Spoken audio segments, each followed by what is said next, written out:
दर्शकों, जय श्री राम, हर हर महादेव। शुक्र अपनी उच्च की राशि में 2 मार्च 2026 को प्रवेश कर रहे हैं।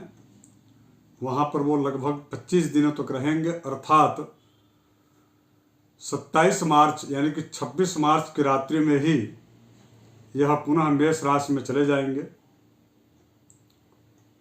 कुल मिलाकर के लगभग 25 दिनों तक ये मीन राशि में रह रहे हैं। ये राशि चूंकि इसलिए बड़ा महत्वपूर्ण है क्योंकि ये उनकी उच्च की राशि है, और इस कार्यक्रम का मेरा मुख्य उद्देश्य यही था कि जब अपनी उच्च की राशि में जा रहे हैं तो क्या शनि की साढ़ेसाती से प्रभावित जो 3 जो राशियां हैं, मेष, मीन और कुंभ जो राशि है, 3 राशियां, ये शनि की साढ़ेसाती से प्रभावित है।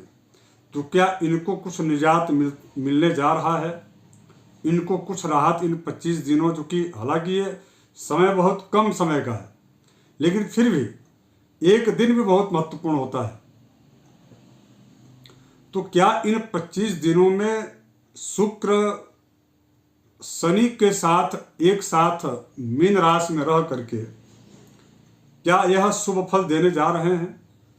बाकी राशियों के लिए तो लगभग सामान्य रहेगा, कुछ राशियों के लिए तो अत्यंत अच्छा रहेगा, लेकिन विशेष करके 3 राशियां यानी कि मेष, कुंभ और मीन, जो कि शनि की साढ़ेसाती से प्रभावित राशियां हैं। तो आइए इस कार्यक्रम में हम इसी को समझने का प्रयास करेंगे। दर्शकों, सर्वप्रथम शनि और शुक्र ये दोनों परस्पर में एक दूसरे के विचारों के ठीक विपरीत कार्य करते हैं। ये अलग बात है कि गुरु होने के नाते देवगुरु बृहस्पति का शनि सम्मान करते हैं, किंतु शुक्र के विचारों से बहुत उनका तालमेल नहीं रहता।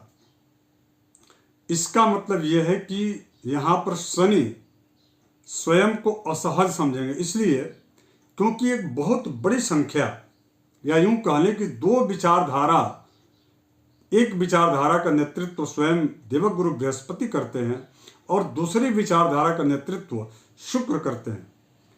इसका मतलब यह है कि शनि की अपेक्षा शुक्र के ज्यादा प्रशंसक हैं। तो यहां पर संख्या बल से देखा जाए, यदि जो है अन्य स्थान बल से देखा जाए, उच्चता की बात की जाए, तो शुक्र का प्रभाव अधिक देखा जाएगा। इसका मतलब कि शनि की साढ़ेसाती से प्रभावित जो 3 राशियां हैं, मेष, कुंभ और मीन, इन तीनों राशियों के लिए अत्यंत यह 25 दिन लाभकारी सिद्ध होने वाला है। अब चूंकि मंगल का भी गोचर पीछे पीछे हो रहा है, यानी कि वह कुंभ राशि, मकर से कुंभ राशि में प्रवेश किए हैं, और विशेष करके जो आगामी यानी कि 20 फरवरी के बाद से 10 मार्च का जो टाइम है वो बड़ा पीक टाइम होगा मंगल के जो है शत्रु राशि में प्रवेश करने से। तो क्या उससे जो मकर राशि अत्यधिक जो है प्रभावित हो रही थी, उस राशि को कुछ राहत मिलेगा? तो मैं ये कह सकता हूं कि इसमें कोई राहत उनको नहीं मिलने वाला। चूंकि मकर राशि वालों को कोई राहत इसलिए नहीं मिलने वाला चूंकि उनके कुटुंब के स्थान में यह मंगल का गोचर उनके परस्पर के अपने आपस के जो लोग हैं वो उनसे अत्यधिक जो है परेशान होते दिखेंगे, या यूं कह ले कि जो गुप्त शत्रु षड्यंत्रकारी जो हैं उनसे उनको सावधान रहने की सदैव आवश्यकता रहेगी। अब हम बात कर लें अन्य सभी राशियों का। तो देखिए, जैसे मेष राशि है, मेष राशि के 12वें स्थान बन रहा है, तो आपको चूंकि ज्योतिष ये कहता है कि असित शीत समागमेल प्रचक्षु युवती समास्त्र संप्रवृद्ध चित्त। सम यानी कि संपत्ति में वृद्धि होगी, वो भी किससे? तो कह रहे हैं कि ज्योति समास्त्र संप्रवृद्धि वृद्धि वित्त, अर्थात युवती समाश्रय, किसी स्त्री के द्वारा उनको धन की प्राप्ति होगी।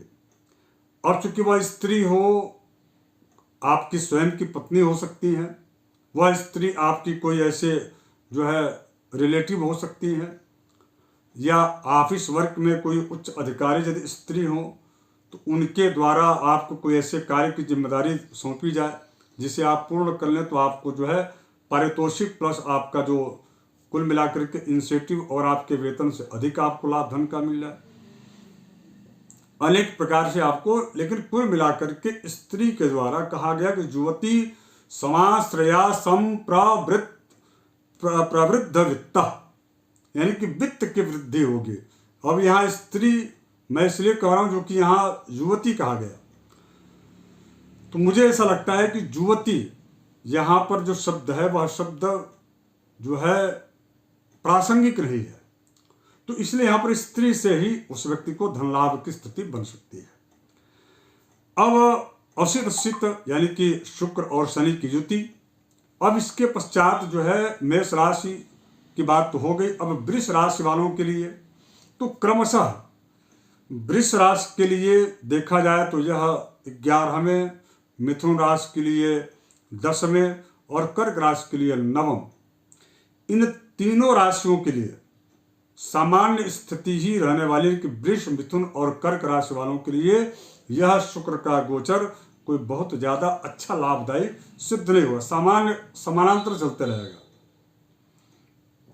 अब यदि हम बात करें सिंह राशि की, तो आपके अष्टम स्थान में शुक्र है, थोड़ी सी आपको सावधानी बरतनी चाहिए, विशेष करके यदि यहां पर यह सिद्धांत कह रहा है कि युवती समाश्रय सम प्रवृद्ध वित्त, तो यहां पर इसके ठीक विपरीत समझना चाहिए सिंह राशि वालों को।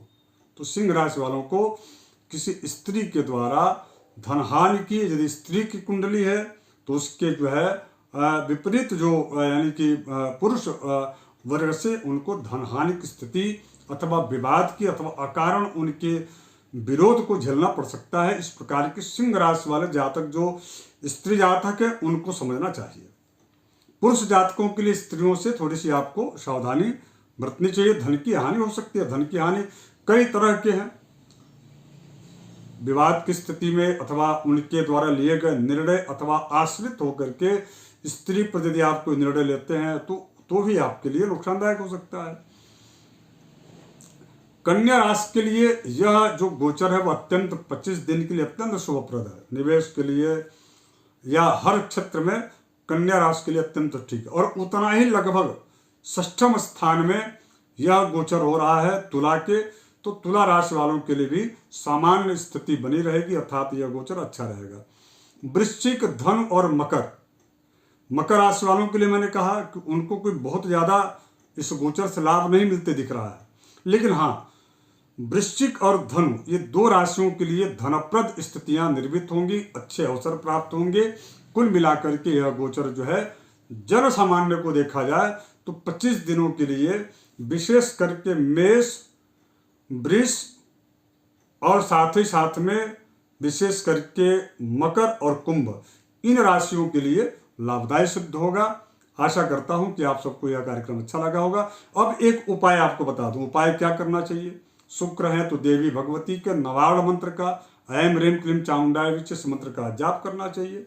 भगवती प्रसन्न होंगी, आपकी ख्याति, धन अर्जित करने की प्रवृत्ति, उसके लिए अवसर प्राप्त होगा। ये जरूर कर लीजिएगा। धन्यवाद। जय श्री राम। हर हर महादेव।